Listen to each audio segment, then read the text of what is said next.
Bienvenidos. Te ponía la risa. Hoy no traje nada para comer. Bueno, ¿qué me comí la otra vez? Un huevo. Bueno, bienvenidos a un nuevo episodio de El concepto de la angustia. Creo que es el encuentro número 14. No, 15 creo. Y vamos a empezar la lectura. Acá está. Bueno, la angustia como consecuencia de ese pecado que consiste en la ausencia de la conciencia del pecado. Claro. La angustia como consecuencia de pensar que uno no peca, una cosa así. En los dos capítulos anteriores hemos dejado bien asentado que el hombre es una síntesis de alma y cuerpo, constituida y sostenida por el espíritu. La angustia era, para emplear una nueva expresión, si bien dice lo mismo que se ha dicho en lo precedente y, por otra parte, alude a lo que va a seguir, la angustia, repito, era el instante en la vida del individuo. Hay una categoría que los filósofos modernos están empleando a cada paso, tanto en las investigaciones lógicas como en las concernientes a la filosofía de la historia, a saber, la categoría de transición. Sin embargo, todavía no nos han explicado nunca y a fondo el contenido de la misma. Se la usa de buenas a primeras y mientras Hegel y su escuela han llenado de asombro al mundo entero con la idea genial de que la filosofía debe comenzar sin ningún supuesto, o lo que es lo mismo, que la filosofía no debe preceder nada fuera de esa total ausencia de supuestos, todos ellos siguen usando impertérritos la transición, la negación y la mediación, es decir, los principios del movimiento en el pensamiento hegeliano, sin molestarse lo más mínimo en señalarles a su vez un lugar correspondiente dentro del desarrollo sistemático. Si esto no es un supuesto, que venga Dios y lo vea, pues ¿quién dirá que no es un supuesto colosal el emplear ciertas cosas que no se explican en ninguna parte? Pero se pretende que el sistema sea un prodigio de transparencia e introspección que, de tanto mirar de hito en hito y de una manera onfálico-psíquica a la nada central, termine esclareciéndose entero y creando todos sus contenidos en virtud de su misma fuerza interior. Esta íntima diafanidad sería cabalmente la del sistema. No obstante, la cosa no es así, y el pensamiento sistemático parece rendir homenaje a la misteriosidad en todo lo que atañe a sus más íntimas conmociones. La negación, la transición y la mediación son tres agentes, agentia, camuflados, sospechosos y secretos, que vienen a poner en marcha todos los movimientos. Con todo, Hegel no consentiría jamás que se designase a estos tres agentes con el nombre de cabezas inquietas. Al revés, ellos cuentan con el permiso soberano del colosal Suavo para intervenir tan desembarazadamente que incluso en la lógica se encuentran expresiones y giros tomados de la temporalidad de la transición. Por ejemplo, luego, cuando, como existente esto es esto, en cuanto deviene es tal cosa, y así sucesivamente. Pero que sea de esto lo que quiera. Que la lógica se las entienda como pueda, para salir de los apuros en que se ha metido. La palabra transición es, y siempre lo será dentro de la lógica, una pura ingeniosidad. Su propio lugar está en la esfera de la libertad histórica, ya que la transición es una situación y además es real. Platón vio muy bien la dificultad de incorporar la transición a la metafísica pura, por lo cual no tiene nada extraño que le haya costado tantos esfuerzos la categoría del instante. A ver, vamos a leer esta llamadita. El instante, en definitiva, es considerado por Platón de una manera puramente abstracta. Si queremos orientarnos en la dialéctica del instante, es preciso que partamos de la idea de que este es el no ser enfocado a la luz de la categoría del tiempo. El no ser, algo ahí en griego supongo, para los pitagóricos, ocupó a la filosofía antigua todavía más que a la moderna. Los eleatas no concibieron ontológicamente de tal suerte, lo concibieron ontológicamente de tal suerte que todo lo que se afirmaba del no ser solamente venía enunciado por el contraste. Solo el ser es. Si continuamos la pista de este tema, verificaremos que vuelve a aparecer en todas las esferas. Siguiendo el punto de vista propedéutico metafísico, se llegó entonces a formular el siguiente principio. Quien enuncia el no ser no dice absolutamente nada. Platón combatiría semejante contrasentido en El Sofista, y de un modo más mímico ya había hecho lo mismo en uno de sus diálogos anteriores, en el Gorgias. Por su parte, finalmente los sofistas utilizaron el no ser en las esferas prácticas, de suerte que con ello quedaban anulados todos los conceptos morales. El no ser no es, ergo, todo es verdadero, todo es bueno. No hay en absoluto ningún engaño, etcétera, etcétera. Contra esto combate Sócrates en muchos de los diálogos, pero sobre todo es Platón el que ha tratado este punto en el Sofista, haciendo, cosa que acontece con todos los diálogos platónicos, que lleguemos a intuir de una manera artística lo que el mismo diálogo enseña. Pues el sofista, cuya definición y concepto anda buscando dicho diálogo, se nos manifiesta él mismo como un no ser, precisamente al tratar del no ser. De esta manera aparecen luchando al mismo tiempo el concepto y el ejemplo característico. Y en esta lucha es batido el sofista, pero sin que sea aniquilado del todo. ¿Qué más quisiera él? Sino de suerte que dé la cara en todo momento y a pesar de toda su sofística no se la pueda encubrir como hacía Marte con su armadura. En la filosofía moderna no se ha dado ni siquiera un paso más que fuera decisivo en la interpretación del no ser y, sin embargo, se sigue creyendo una filosofía cristiana. La filosofía griega y la filosofía moderna se instalan del modo siguiente. Todo gira en ellas movido por el afán de que el no ser llegue a existir, puesto que eliminarlo y hacerlo desaparecer se estima que sería una cosa demasiado fácil. En cambio, la perspectiva cristiana se sitúa en esta posición.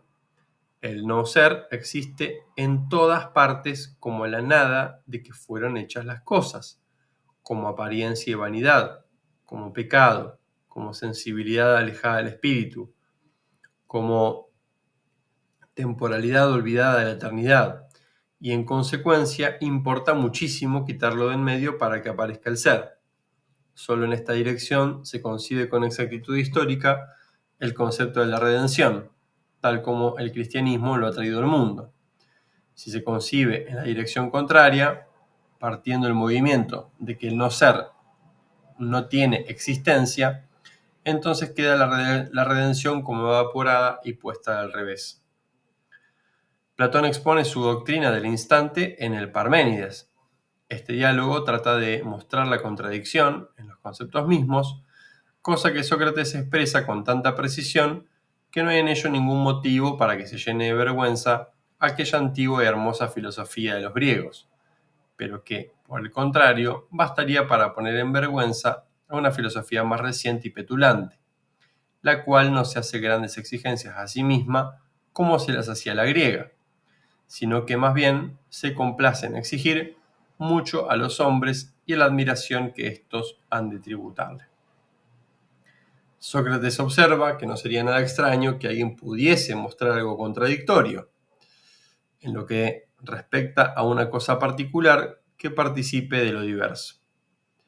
En cambio, continúa Sócrates, sería muy de extrañar que algunos tuviesen condiciones de demostrar una contradicción en los mismos conceptos. Bueno, mucho griego acá. El modo de avanzar es, sin embargo, el propio de una dialéctica experimental. Se supone que la unidad, acá entro a patinar, es y no es, y a renglón seguido se sacan las consecuencias correspondientes para la unidad misma y para todo lo demás. Acá me parece que supone un montón de estas palabras en griego que nos vamos a enredar mucho. No sé qué decís, Gallo. ¿Vuelvo?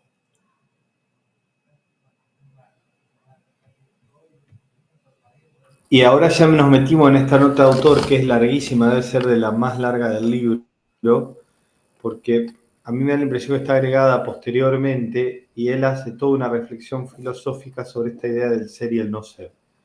Yo creo que la deberíamos terminar, hacer una pausa para explicar Sí, por qué se detuvo tanto en esto, dale.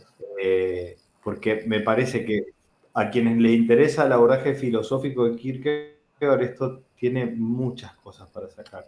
Listo. Así que terminémosla más allá de esas palabras en griego que vamos a tratar de descifrarlas. Terminemos la nota si explicamos esto y después yo diría que hasta retomemos de nuevo y después nos saltamos la Sí, nota al pie. perfecto. Dale, la termino y ahí vos haces un salvataje porque... Bueno, ¿dónde quedé? Acá. Bueno, toda esa nota, esa parte en griego larga. Aquí es donde interviene el instante, esa extraña esencia,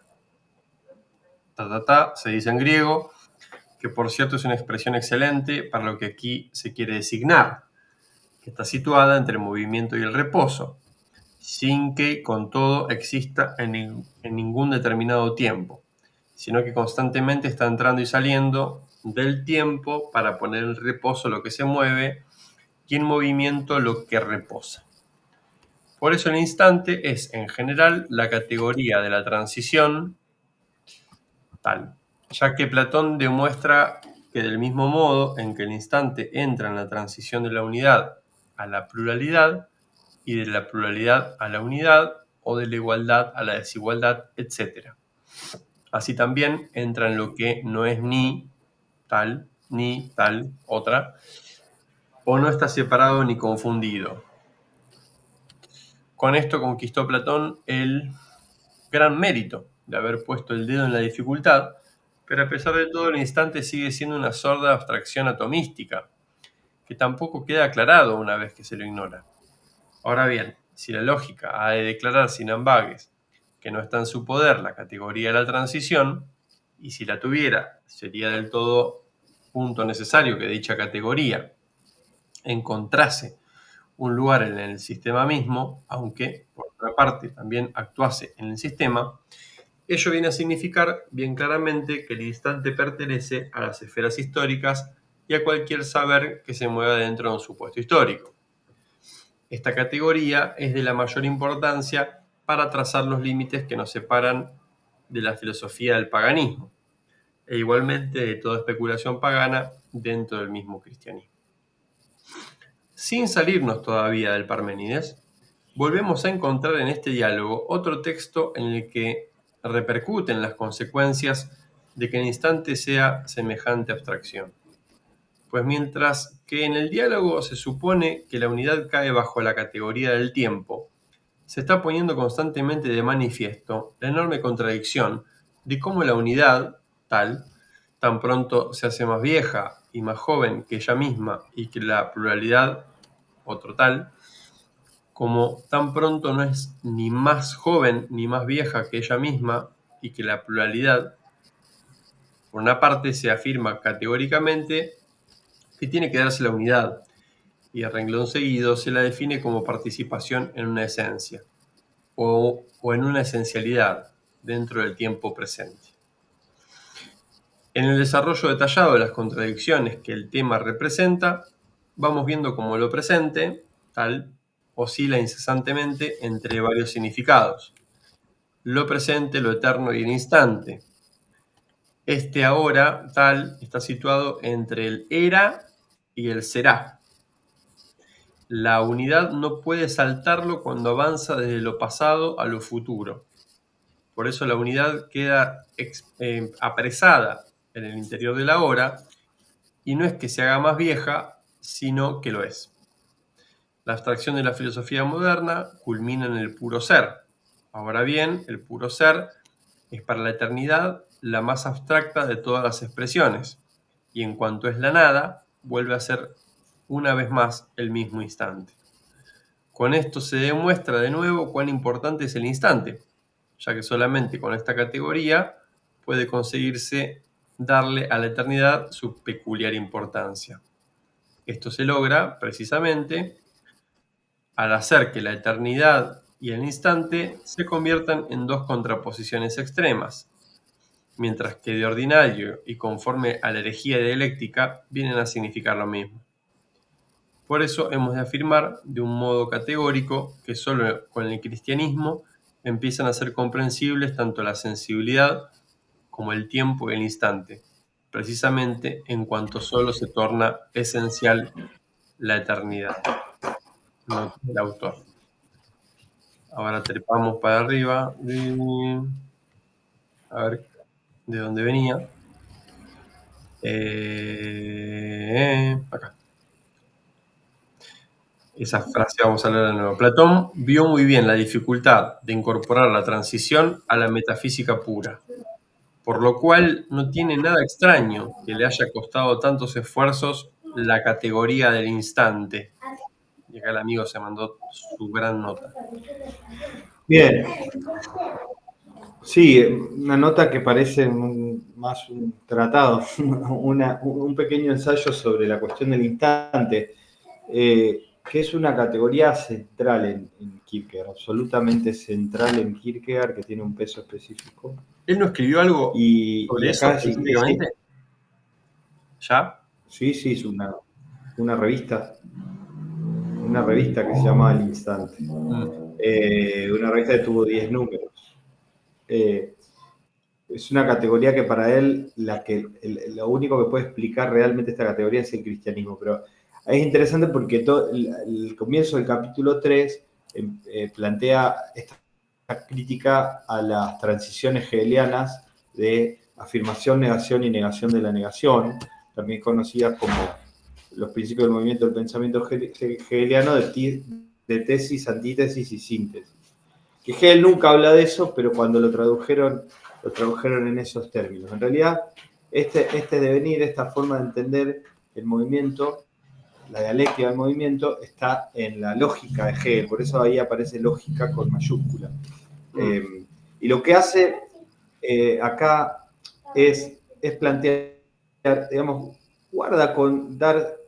Lo que dicen los hegelianos es que la filosofía no tiene ningún supuesto, pero parten del supuesto de que todo el movimiento del pensamiento se da a través de estas tres transiciones, ¿no? De afirmación, negación y negación de la negación. En donde la negación de la negación contiene a la vez que supera lo negado. ¿Sí? Esa es la dialéctica hegeliana. Entonces dice, guarda, porque están partiendo de ese supuesto, de que todo el pensamiento se mueve así, se mueve con una lógica dialéctica. Si todo el pensamiento se mueve con una lógica dialéctica, entonces están incorporando la transición como supuesto. No la explican, la incorporan. Yo no sé si estoy tan de acuerdo acá, porque en la lógica Hegel hace una explicación, pero una explicación profundamente racional. Cómo se deriva la nada del ser. ¿Sí? Que es un problema viejo. Y ahí es donde empieza la nota al pie de Kierkegaard. Si quiera, puedo explicar dos cositas sobre eso, porque en realidad habría que volver a leer todo y sacar algunas notas, porque es muy profundo. Pero lo que él dice es, en la metafísica pura no hay lugar para la transición, es decir, no hay lugar para la temporalidad. En la metafísica pura el ser es y el no ser no es. ¿No? que es lo que decían los Parménides. El no ser ni siquiera puede ser pensado, porque donde yo lo pienso, ya aparece. ¿Cómo aparece? Aparece como algo que pensé. No se puede pensar el no ser. Entonces, lo que hacen los Parménides es igualar el pensamiento con la realidad, con el ser. Pero a la misma vez, los discípulos de Parménides plantean que es imposible explicar racionalmente el movimiento. No es que no hay movimiento, sino que no se puede explicar racionalmente. Lo que destaca Kierkegaard acá es cuánto les costó a los antiguos, y particularmente a Platón, encontrar la posibilidad de la transición temporal en el ámbito de la metafísica. ¿Estoy siendo claro o estoy haciendo más lío?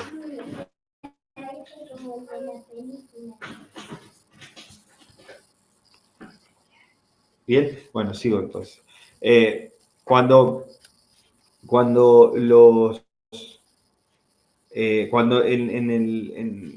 se introduce la reflexión sobre la categoría del tiempo, de la temporalidad, aparece esta dialéctica del instante. ¿Qué es el instante? Él dice, Platón estuvo bastante cerca, pero no llegó a la profundidad del concepto del instante. ¿Sí? En la filosofía moderna no se dio ni siquiera un paso más, dice. ¿Por qué? Porque no incorpora la cuestión de cómo interpretar la existencia del no ser.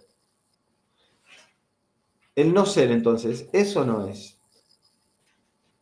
Si no existiera el no ser, si no tuviera lugar el no ser, entonces la realidad sería un puro ser, una cosa homogénea, sin movimiento.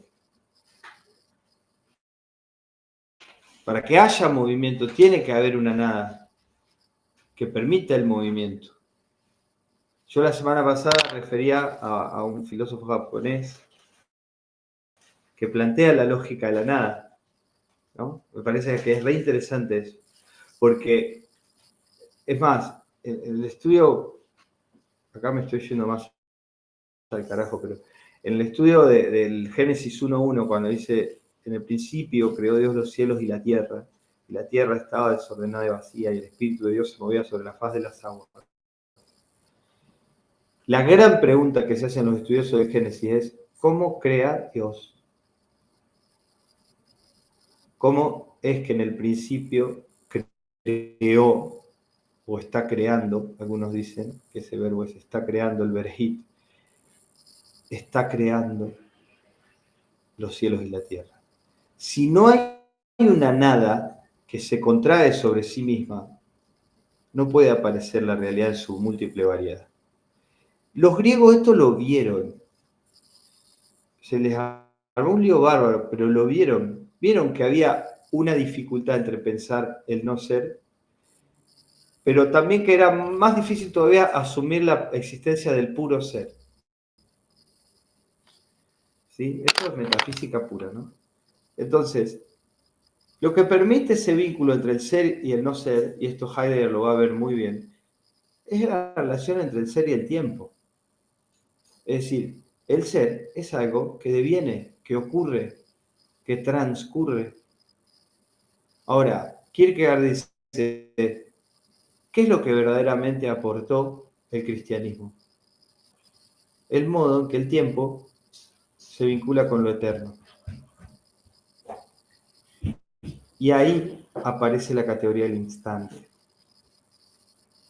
¿Qué es el instante? Es el momento en que la eternidad irrumpe en el tiempo. Hay una dialéctica del instante. ¿Cuánto dura? Dura nada, pero dura una eternidad.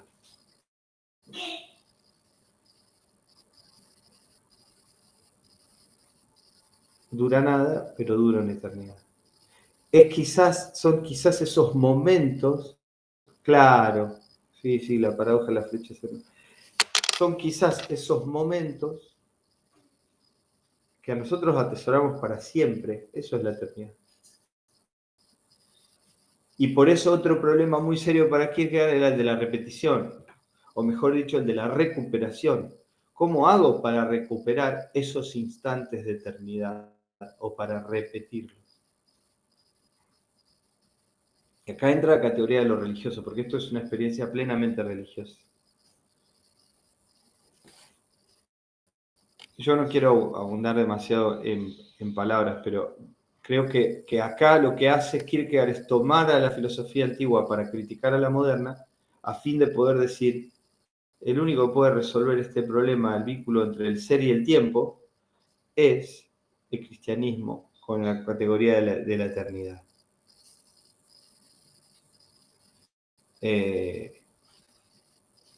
Porque si fijamos la eternidad a lo Platón en el mundo de las ideas, como que lo que son eternos son las ideas, ¿qué vínculo puede tener el ser humano con esa eternidad?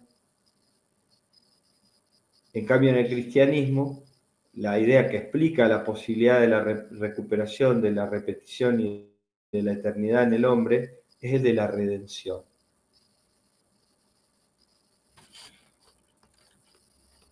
Yo creo igual que acá, vieron que se quejaban de que íbamos muy rápido. Bueno, acá está para detenerse, para volver una y otra vez durante varios encuentros, porque hay mucho, hay mucho.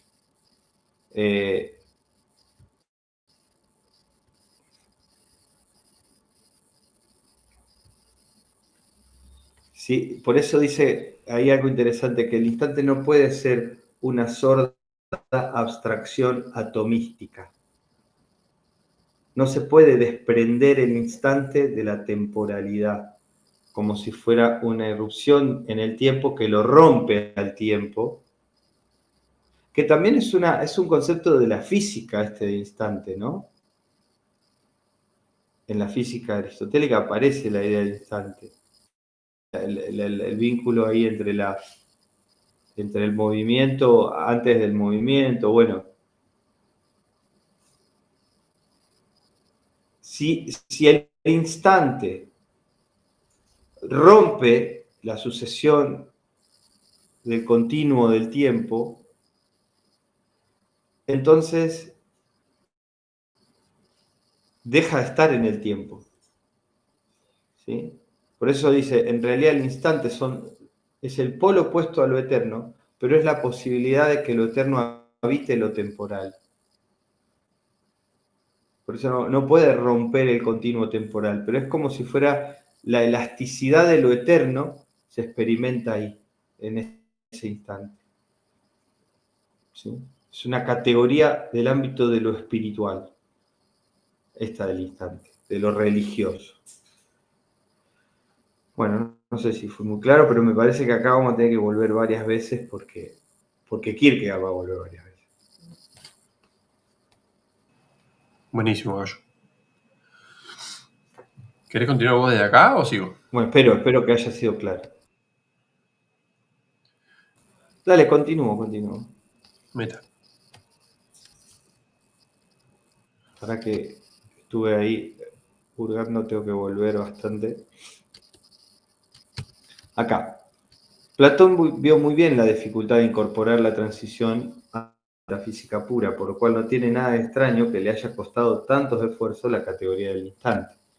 Ignorar la dificultad no significa en modo alguno ir más allá que el mismo Platón. Ignorarla, engañando piadosamente al pensamiento para poner a flote la especulación y en marcha el movimiento dentro de la lógica, acá está criticando a Hegel, equivale a tratar la especulación como si ésta fuera un asunto bastante limitado. A este propósito y como cosa bien curiosa, ¿qué hice? Acá. Recuerdo que en cierta ocasión le oí decir a uno de esos especuladores que no se debía prestar de antemano demasiada atención a las dificultades, pues en tal caso nunca sería posible arribar a la especulación. Si lo único que importa es arribar a la especulación y no que la especulación que uno lleva a cabo sea una verdadera especulación, entonces naturalmente hay que afirmar con toda la resolución del mundo que solo nos tenemos que cuidar de especular. Esta resolución Es tan digna de alabanza como la del hombre, que, no teniendo oportunidad ninguna de ir en coche propio hasta el parque de atracciones, nos dijese: no os preocupéis, amigos, que en el ómnibus podemos ir perfectamente. Claro que al parque de atracciones se puede ir con coche propio y también es muy probable que se llegue en ómnibus. En cambio, difícilmente llegará a la especulación el que quiera hacerlo tan pronto que ni siquiera pierda un minuto en resolver el problema de las exigencias previas. La transición es un estado en la esfera de la libertad histórica. Sin embargo, para entenderlo con rectitud es menester no olvidar que lo nuevo surge con el salto. Porque de no tenerse en cuenta esto, la transición alcanzaría una preponderancia de tipo cuantitativo sobre, acá está, la elasticidad del salto. El hombre, según queda dicho, es una síntesis de alma y cuerpo, pero también es una síntesis de lo temporal y lo eterno. Esto ya se ha dicho bastantes veces y no seré yo el que objete nada en contra. Mi deseo, en verdad, no es el de descubrir novedades. Al revés, mi mayor alegría y ocupación favorita siempre será la de meditar en aquellas cosas que parecen completamente sencillas. Por lo que atañe a la segunda de esas síntesis, enseguida se echa a ver que está formada de una manera distinta que la primera. En la primera, constituían el alma y el cuerpo los dos momentos de la síntesis y el espíritu era lo tercero, con la particularidad de que solo se podía hablar propiamente de síntesis en cuanto el espíritu quedaba puesto. La segunda síntesis tiene exclusivamente dos momentos, lo temporal y lo eterno. ¿Dónde está aquí lo tercero? Y si no hay ninguna tercera cosa, entonces tampoco hay realmente síntesis, ya que una síntesis que encierra una contradicción nunca puede llegar a ser perfecta sin un tercero. En este caso, afirmar que la síntesis encierra una contradicción es exactamente lo mismo que decir que no hay tal síntesis. Esto nos obliga a hacernos la siguiente pregunta. ¿Qué es lo temporal? Si el tiempo se define justamente como la sucesión infinita, entonces es claro que también hay que definirlo como presente, pasado y futuro. Esta última definición será, con todo, inexacta tan pronto como se estime que radica en el tiempo mismo, ya que solo aparece en cuanto el tiempo se relaciona con la eternidad y en cuanto ésta se refleja en el tiempo. Si en la sucesión infinita del tiempo se pudiera encontrar un punto de apoyo firme, es decir, un presente que nos sirviese como fundamento divisorio, entonces, sin dudas que aquella división sería totalmente exacta. Pero no tenemos ningún momento que sea ese presente que se busca, ya que precisamente cada momento no es más que la suma de todos los momentos, un proceso, un pasar de largo, y por consiguiente no hay en el tiempo ni presente, ni pasado, ni futuro. Si algunos creen en la posibilidad de mantener esa división, es porque, sin caer en la cuenta de que con ello queda frenada la sucesión infinita, no hacen más que espaciar un momento, o porque solamente ponen en juego la fuerza de la representación y en consecuencia convierten el tiempo en un objeto de la representación y no del pensamiento. Pero incluso obrando así, no se logra salir del error, pues hasta para la representación es la infinita sucesión del tiempo un presente infinitamente vacío. Esto es una parodia de lo eterno. Los indios hablan de una dinastía que reinó 70.000 años. De los distintos reyes no se sabe nada, ni siquiera, según supongo, sus mismos nombres. Si tomamos este ejemplo como símbolo del tiempo, esos 70.000 años son para el pensamiento un infinito desaparecer.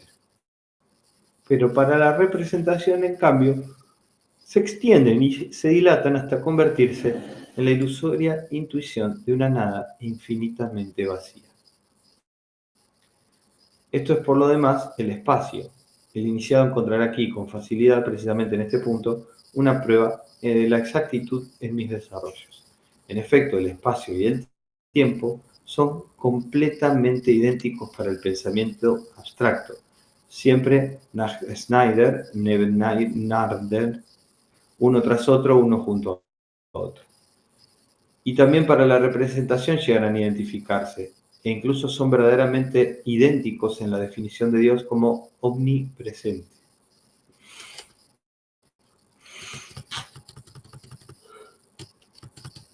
Por el contrario, tan pronto como se haga lo que lo uno suceda al otro, quedará puesto el presente.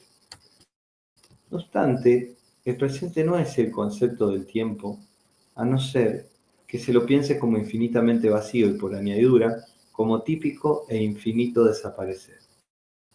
Si no se tiene esto en cuenta, y por muy rápidamente que se lo haga desaparecer, quedará puesto el presente, y una vez puesto, se le hará entrar también en las definiciones de pasado y futuro. Lo eterno, en cambio, es el presente. Para el pensamiento, lo eterno es el presente en cuanto sucesión abolida. El tiempo era la sucesión que pasa. Para la representación, lo eterno es un avanzar que a pesar de todo no se mueve del sitio, ya que lo eterno equivale para ella a lo infinitamente lleno. En lo eterno tampoco se da ninguna discriminación del pasado y futuro, pues el presente está puesto como sucesión abolida. Por lo tanto, el tiempo es la sucesión infinita. La vida que es en el tiempo y que solo permanezca al tiempo no tiene ningún presente. A veces, desde luego, se tiene la costumbre de definir la vida sensible diciendo que es en el instante y solo en el instante. En este caso se entiende por instante la abstracción de lo eterno, convirtiéndolo en una parodia de la eternidad, en cuanto se pretende hacerlo presente. El presente es lo eterno, o mejor dicho, lo eterno es el presente y este es la plenitud. Este es el sentido en que los latinos afirmaban la presencia de la divinidad. Praesentes Dei. Y con esta misma palabra aplicada a la divinidad, designaban también su poderosa asistencia. El instante viene a designar lo presente como algo que no tiene ningún pasado ni futuro. Y en esto radica cabalmente la imperfección de la vida sensible. Lo eterno también viene a designar lo presente que no tiene ningún pasado ni futuro, pero esta es la perfección de la eternidad. Si en definitiva se pretende emplear el instante para designar el tiempo, haciendo que el primero signifique la eliminación puramente abstracta del pasado y del futuro, y que así sea el presente, entonces hemos de afirmar taxativamente que en el instante no es de modo alguno el presente, por la sencilla razón de que semejante intermediario entre el pasado y el futuro, concebido de un modo meramente abstracto, no existe en absoluto. Esto manifiesta bien a las claras que el instante no es una mera determinación temporal, ya que ésta solo consiste en pasar, de tal suerte que el tiempo no será más que tiempo pasado, si para definirlo no tenemos otras categorías las que se descubren inmediatamente en él.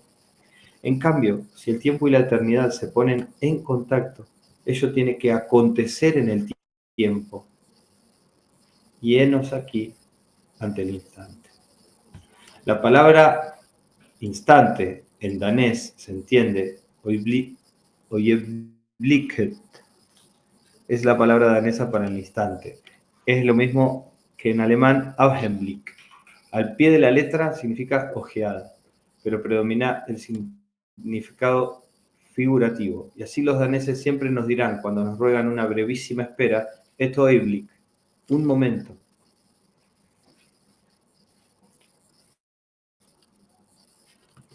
La palabra instante es una expresión figurada y por consiguiente no es tan fácil habérselas con ella. Con todo, se trata de una hermosa palabra digna de nuestra atención. No hay nada tan rápido como la mirada, y sin embargo es conmensurable con el contenido del eterno. Así, cuando Ingeborga mira hacia Fritjof por encima del mar, nos ofrece con ella una imagen de lo que esa palabra figurada significa. Una exploración, una explosión de sus sentimientos, un sollozo, una palabra de ella, encerrarían sin duda con su sonoridad una mayor determinación temporal. Estarían más cerca de ser lo presente a punto de desaparecer y no significarían tan acentuadamente la presencia de lo eterno. Aunque también es verdad que un sollozo, una palabra, etcétera, tienen la virtualidad de aligerar la carga que pesa sobre el alma. Precisamente, uy, ¿me caí? No, precisamente porque basta que se mencione la pena que a uno le oprime para que solo con eso ya empiece a ser una cosa del pasado. Por eso una mirada es algo que se sirve para designar el tiempo.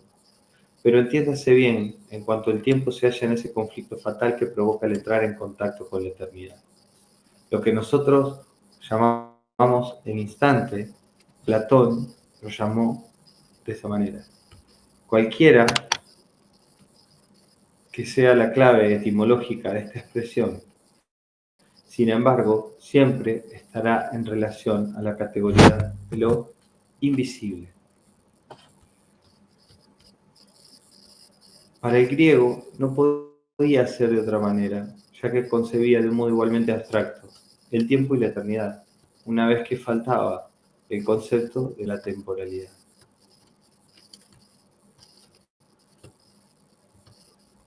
Esto se va un poquito. Me parece que estamos en un horario como para hacer un corte. Si bien viene largo el razonamiento, hacer un corte ahí, sobre todo acá cuando empieza la palabra instante en danés, y comentar un poquito, porque me parece que está muy rico como para seguir solo leyendo.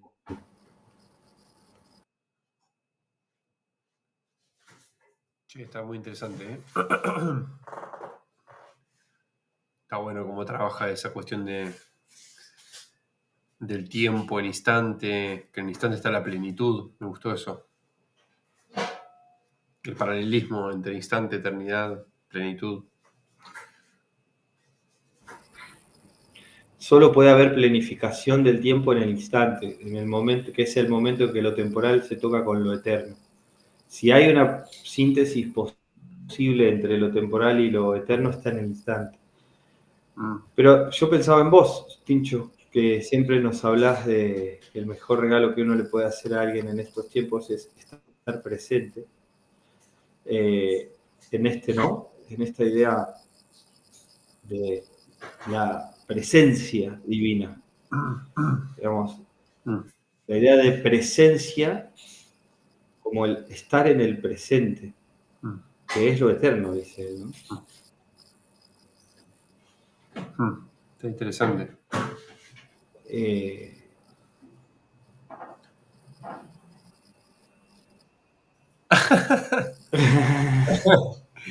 No, me quedé pensando como esto de dedicar el instante ese a estar ahí con esa persona. ¿Me puedo sumar algo? Mandé el corazoncito porque me encantó la idea de relacionar la escucha presente con algo que no se puede repetir ni mediar. Porque una cosa es que te escuchen en el momento que te salen las cosas y necesitas decirlas, y otra que te digan, mandame un mensaje o sí, contámelo mañana. Es como que ya hay una mediación. Y me parece que habla de esto también, porque en el instante no puede mediar el pensamiento, solamente se expresa el sentimiento. Se expresa lo eterno más que el sentimiento, ¿no? Se expresa lo eterno. Sí, pero ¿viste cuando él dice la mirada?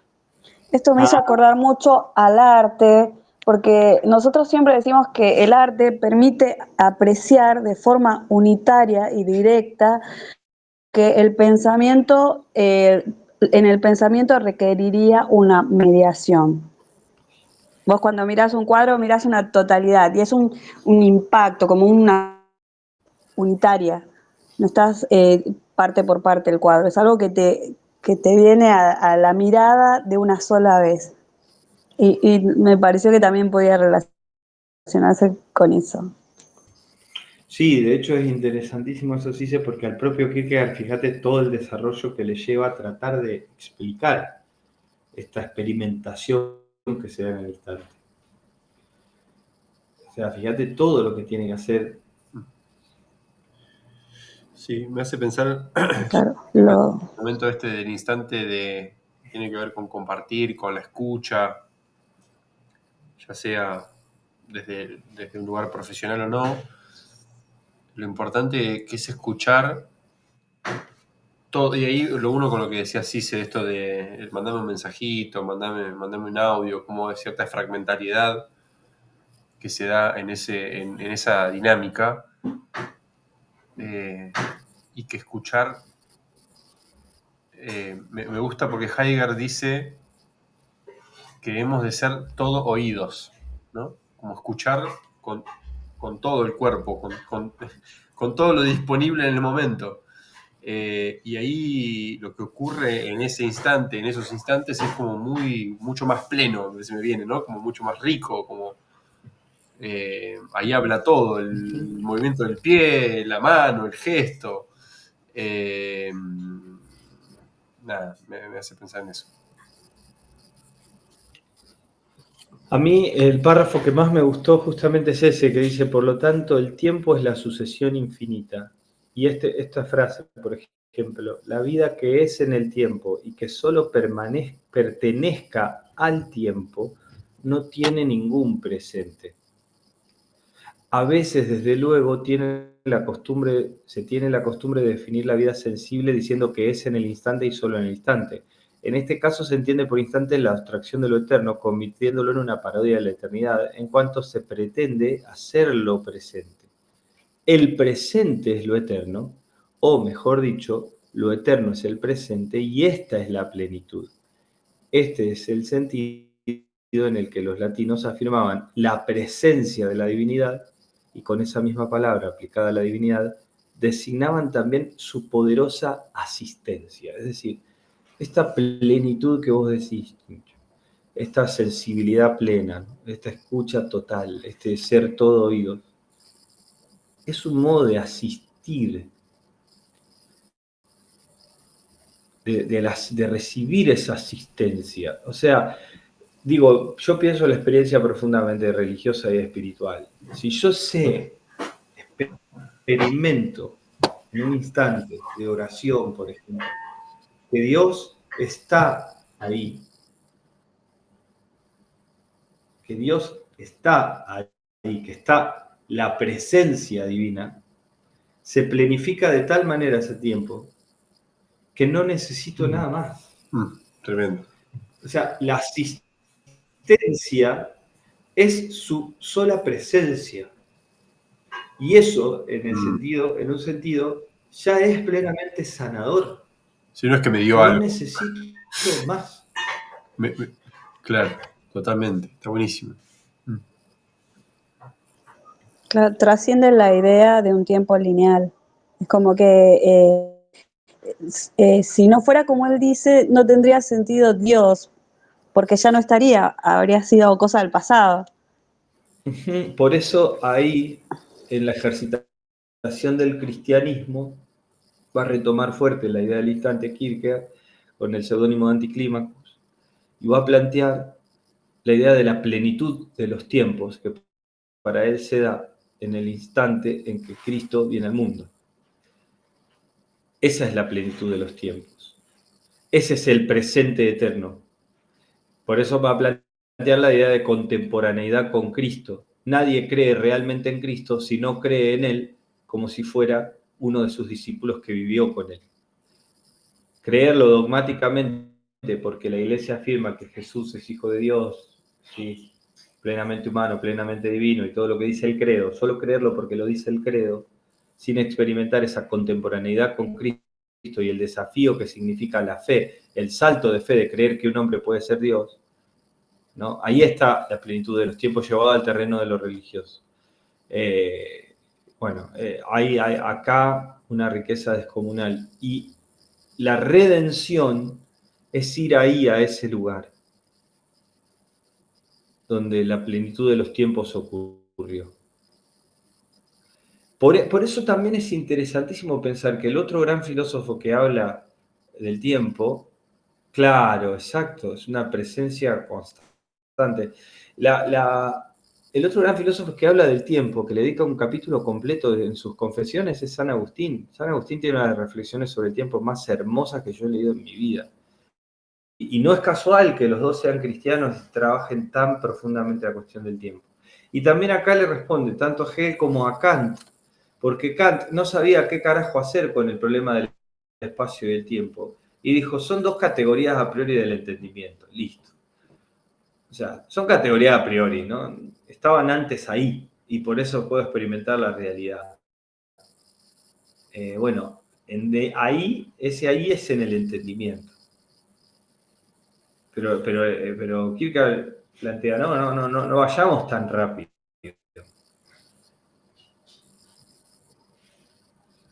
La plenitud del tiempo es también la plenitud del espacio, del poder estar ahí.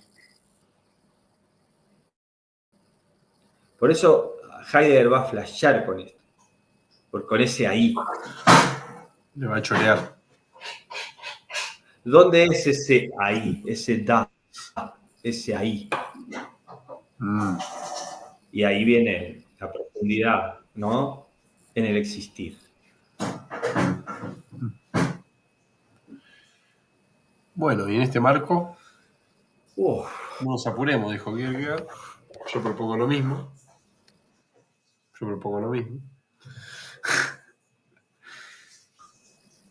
Y que quede resonando esto en nuestra vida y hoy soñemos con cosas y mañana se lo contemos a nuestros amigos, a nuestros analistas, ¿no? Sí, lo veo ahí Adrián, que es músico, y el tema del tiempo en la música es clave, ¿no? Porque, digamos, la cuestión es el arte que ocurre en el tiempo. Sí, donde no se puede volver. ¿Sí? Uno piensa que puede volver a un compás anterior y no vuelve nada, sigue sucediendo. Y en 2 o 3 minutos se pueden, menos tiempo, en una frase, en 3 compases, en un compás se puede expresar tantas cosas, ¿no? Es un tema maravilloso de la temporalidad. Qué bueno el monitor que tenés ahí, Adrián. Hablando de todo un poco. Che, bueno. Se nos cae, Adrián, se cae. Se cayó. Cortá la grabación, amigo. Bueno, cortamos aquí. Bueno, estimados